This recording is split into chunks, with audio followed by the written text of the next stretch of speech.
કે આ કથાનો પ્રભાવ એવો છે કે અનેક પ્રકારના જે વ્યક્તિએ પાપ કર્યો હોય એ પણ વ્યક્તિ પાપમાંથી મુક્ત બની જાય. એટલે તરત જ ભાગવતજીનું મહાત્મ્ય કહે છે કે જે ઘરની અંદર ભાગવતજીના નિત્ય પાઠ થતા હોય, એક વધારે નહીં પણ એક અધ્યાય પણ નિત્ય પોતાના ઘરમાં થતો હોય તો એ સ્વર્ગ જેવું ઘર બની જાય છે. એના અનેક પ્રકારના કોઈ પણ આધિ વ્યાધિ ઉપાધિ આ બધું ચાલતું હોય તો બધું નષ્ટ થઈ જાય છે. એક પાઠ ના થઈ શકતો હોય, એક અધ્યાય ના થઈ શકતો હોય તો એક અધ્યાયનો તમે અડધો અધ્યાયના પણ જો ઘરની અંદર પાઠ કરો તો એના પણ અનેક પ્રકારના તમને પુણ્ય પ્રાપ્ત થાય છે. વધારે ના થઈ શકે ને એક શ્લોક પણ જો ભાગવતજીનો પોતાના ઘરે થતો હોય તો એ વ્યક્તિ પણ એનું જીવન ધન્ય કરી લે છે અને એને વૈકુંઠ પ્રાપ્ત થાય છે જ.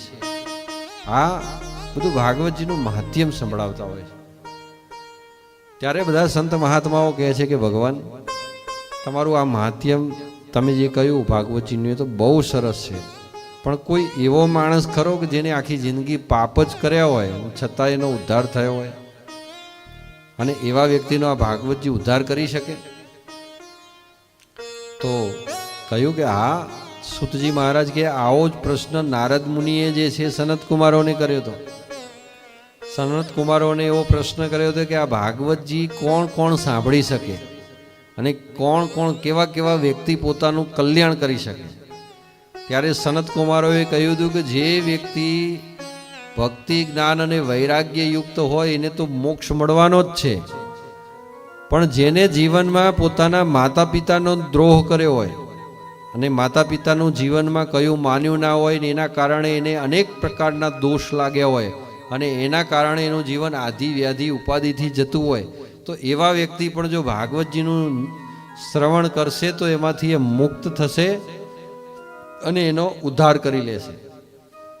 એ ઉપરાંત મોટામાં મોટા મહાપાપ 5 પ્રકારના શાસ્ત્રમાં કયા છે કે ગુરુનો દ્રોહ કરવો એ મહાપાપ છે, સોનાની ચોરી કરવી એ મહાપાપ છે, લગ્ન કર્યા પછી કોઈ સ્ત્રી પુરુષ કે પુરુષ કોઈ સ્ત્રીના સંગમાં આવે તો એ પણ મહાપાપ છે, વ્યભિચાર કરવો એ મહાપાપ છે.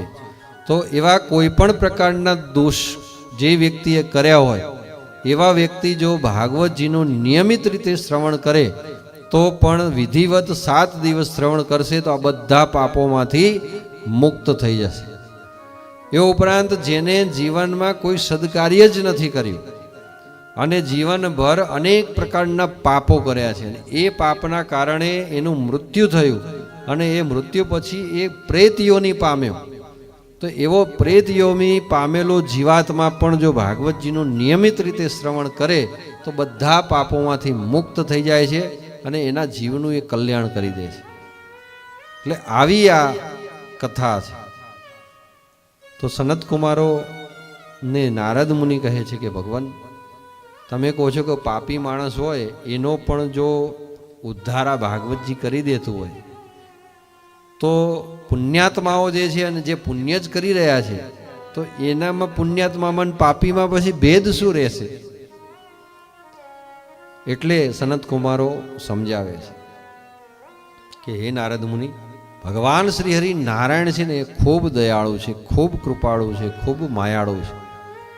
જીવનમાં કોઈએ કેટલા પાપ કર્યા કે કેટલા પુણ્ય કર્યા એનો સરવાળો ભગવાન રાખતા નથી, પણ કયા અંશે એ જીવાત્મા પરબ્રહ્મ પરમાત્મા સાથે જોડાય છે અને નાતો બાંધે છે અને એમની સાથે નાતો બંધાયા પછી ભગવાનના ગુણાનુવાદ ચરિત્ર સાંભળી અને પછી એ પ્રાયશ્ચિત કરે છે.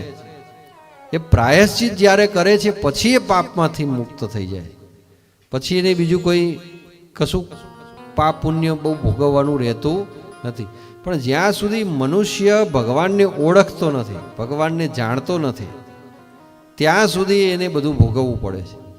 આ જે સૃષ્ટિ બનાવી છે પરબ્રહ્મ પરમાત્માએ બનાવી છે, પાપનો રસ્તો પુણ્યનો રસ્તો, કયા રસ્તે જવું કયા રસ્તે ના જવું, આનું જ્યારે વ્યક્તિને જ્ઞાન થઈ જાય છે પછી એ પાપ કરતો નથી. પણ જ્યાં સુધી એનું જ્ઞાન એનામાં નથી હોતું ત્યારે અજ્ઞાનવશ થઈ અને વ્યક્તિ જીવનમાં પાપ કરતો હોય છે. પણ જ્યારે પરબ્રહ્મ પરમાત્મા નારાયણના ગુણાનુવાદ સાંભળે, એમના ચરિત્રો સાંભળે અને એ પછી એ પાપમાંથી મુક્ત થઈ જાય પછી એને પાપ કરવાની ઈચ્છા જ નથી થતી એ જીવાત્માને. એટલું આ કલ્યાણકારી શાસ્ત્ર.